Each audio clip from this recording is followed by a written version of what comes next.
Today I'll be reading the story, Jenny Found a Penny, written by Trudy Harris and illustrated by John Hubble. We'll share ideas on how you could reach a goal of saving or earning your money with a little help and encouragement.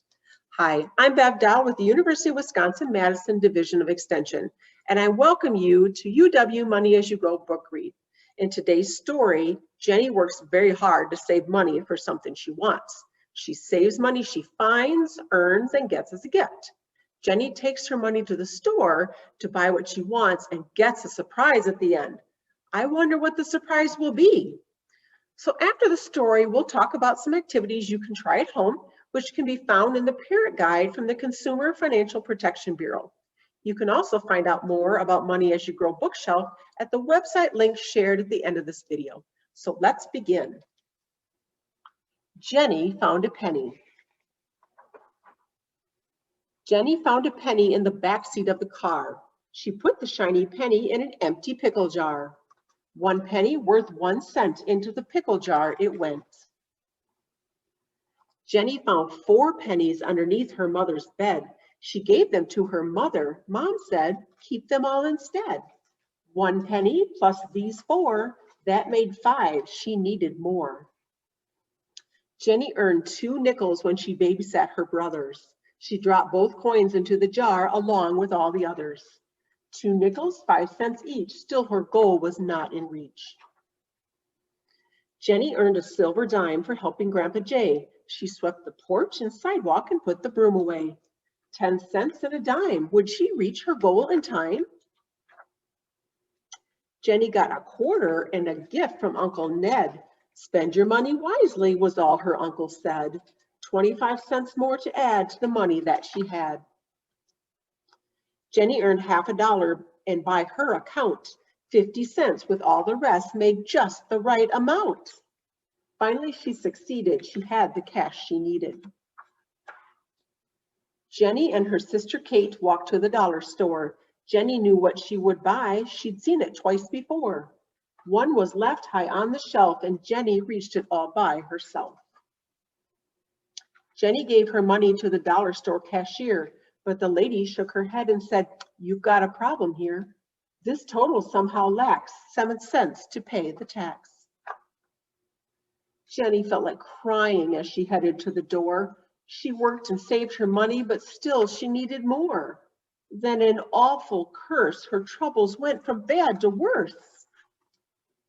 Jenny tripped and stumbled and her feet flew in the air. The bottle slipped, it cracked and chipped, and coins spilled everywhere. By the counter, on the floor, in the entry, on the door, on the sidewalk near the street, and kicked by people's passing feet. Jenny and her sister picked up every coin they could, but Kate told Jenny she was sure that some were lost for good. Kate said, "Do your best and we'll have to leave the rest." Jenny gathered up the change to count it one last time, but something very strange occurred. She had an extra dime. And on her way home that day, she danced a happy jig. Then Jenny put 3 pennies in her brand new plastic pig. So what do you think of the surprise at the end of the story? Now, Jenny liked to count her money and know how much she had in her pickle jar. Do you have a way to earn money? So what are some skills Jenny learned along the way?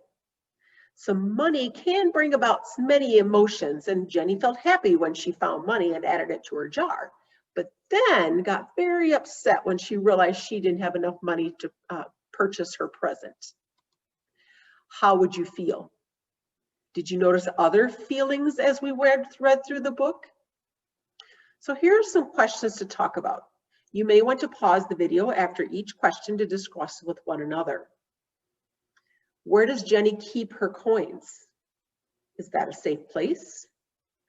If you had money, where would you keep it? Who helped Jenny reach her goal to save a dollar? What would you do if you found money on the street? Now, we may need a little help and encouragement along the way when we are trying to reach our goals. It is also important to celebrate the successes along the way, because this helps us to follow through and stick with a plan. because it does take effort and skill, and of course, sometimes a little help from others. So what could you do, or who would you ask for help in meeting some of your goals? To put the ideas and lessons in the story into action here, here's a fun activity you could do. Do a scavenger hunt by having an adult hide coins in the house that would match the coins Jenny found around her house. This activity would be for children ages 4 and up, and we would want to make sure that all the coins weren't left around for younger children as a potential choking hazard. So before the coin hunt, find a jar to keep your money in and have a conversation about what you might want to save that money for. You could decorate the empty jar or find one in a shape that you like. Here's the shape of a jar in a bear. Now, after finding them, discuss how much you might need to reach the goal. In addition, name each coin and add up the value of all the coins found during the hunt. For other ways to learn about and discuss money at home, check out the Consumer Financial Protection Bureau's Parent Guide for this and other Money as You Grow books. Thanks for reading with me, and we hope you'll join us next time for another UW Money as You Go book read. Thank you.